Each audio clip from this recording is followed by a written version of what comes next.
What is going on YouTube? Dr. Right here again. And this video is going to be about peacekeeping. So different commanders have different trees that they can go into. For PvE stuff, that one is the peacekeeping, right? And everybody should get Lohar pretty early on if you're starting a new kingdom. You get Boudica pretty fast, and I think Lohar and Boudica is all you really need to invest in at the beginning. I think right now it's a deal for Ethel Flat.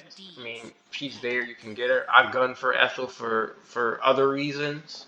I think she's a good commander for the buffs and debuffs and a good free to play commander. I mean, it's the only way you can get her is by playing. So, right, you can get Minamoto, but it's you got to pay for him, but there's no stretch of the imagination required. I think Boudica, like literally what I would do, got low hard. As soon as you unlock Boudica, max out her first skill using sculptures. You can stop. That's like the most important thing. This right here, and then like slowly progress through the rest of the skills. That's what I would do. Okay, never use universals on low hard though, because you're gonna run. You're gonna end up getting too many, and then you got wasted sculptures. I wouldn't use universals on him. But um, for Lohar specifically, he's kind of really good for barbarian hunting. So when you're out on the map, you can kill the barbarians, right? He's really good for that. He gives you a lot of sustain, pretty good damage. He gives you crazy amounts of experience. And then you really want to get him to 10, and then you can kind of cheese it where you can get 3 stars. One day I can have the opportunity to show that to you. And then you can at level 10 you can have him with a secondary commander, and then you can max out that third skill. So in the order of Lohar specifically, you want to unlock this skill, max that out. So see how this skill is here is locked. I like to max this out, and then I'll unlock this last skill because that's where a lot of the sustain comes from. And then I'll try to get this maxed, and then at that point, it doesn't really matter. You just try to use get as many sculptures as you can to expertise. And once he's expertise, he gets a huge healing factor. It's insane. Okay, so that's a low hard for Boudica. You know, I guess this one would be the most relevant, but 25% isn't like crazy. I think some of these other skills provide more value to Boudica over the long term. So I would just leave all of them open once you get the first one max. As far as like the talent build, I mean it's pretty much the same thing for me. So I would go and get Trophy Hunter. Ignore this, you don't have to get these. I was trying something different this time around. Then I would go to Rejuvenate. Some people don't like that. Some people say go all the way down to Thoroughbreds and then just max out this tree. I really like the rage regen personally, so this is what I did. I don't think either build is bad. So what they're saying is do something more like this, right, and work your way down here. I would still get Trophy Hunter though. Don't get this one. This is for forts, right? And then like it's like the same concept. Even though Boudica does have a skill, it's kind of the same thing for her tree. I went down and got that, and over here, then I would get Thoroughbreds and come down here. Now you can use Boudica for forts, in which case, if you're using her for forts, maybe this doesn't matter. And you come down here and get this and that, and then this one here for the forts. I mean that's totally fine too.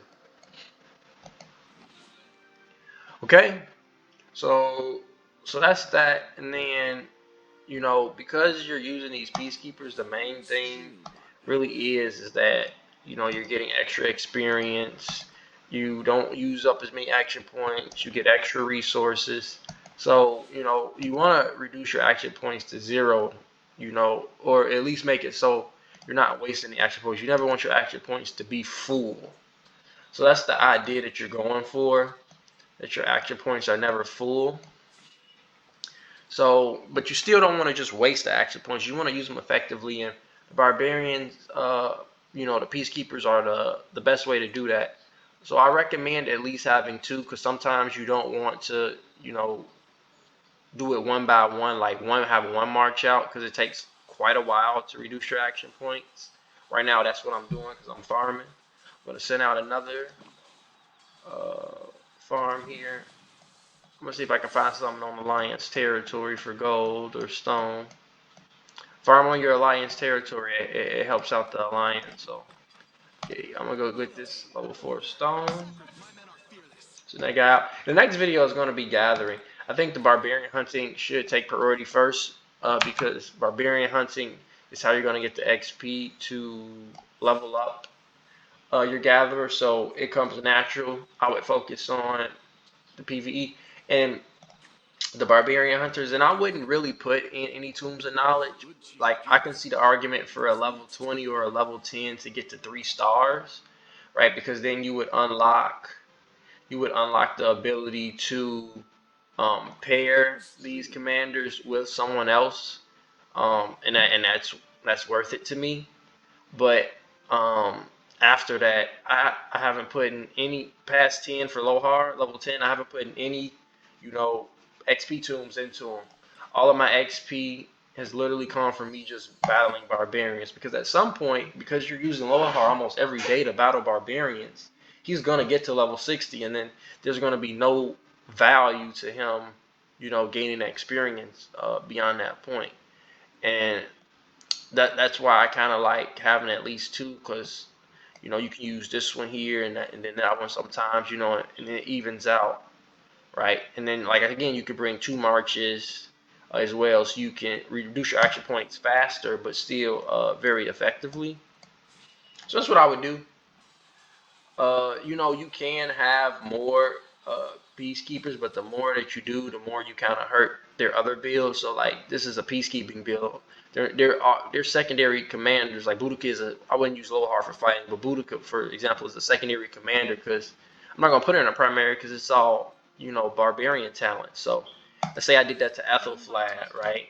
Made her a barbarian hunter as well. Well, then I couldn't do this build right here. I would have to I couldn't use it for fighting as a primary. I would have, all of these bullshit talents that wouldn't help me actually fight, right? So let me show you the barb build. So, like, yeah, maybe I'll probably get, to rejuvenate, right? I get to rejuvenate, but then it's like, it's hurting me. So there you go. So I'm only doing 2 right now. I level up Ethelflag. She's gonna be my debuffer. The same thing with Minamoto. He's gonna make at the very most he's a secondary peacekeeper. So yeah, I just use his skills, extra 10% extra damage to barbarians, but his actual talents are geared towards that because I'm going to be using him for something else, actual fighting people and structures, not just barbarians. So that's just an intro to the barbarians and the peacekeepers. Very important if you want to get high amounts of tombs of knowledge and XP so you can level up your commanders. Be a master governor out there, and I'll see you in the next video.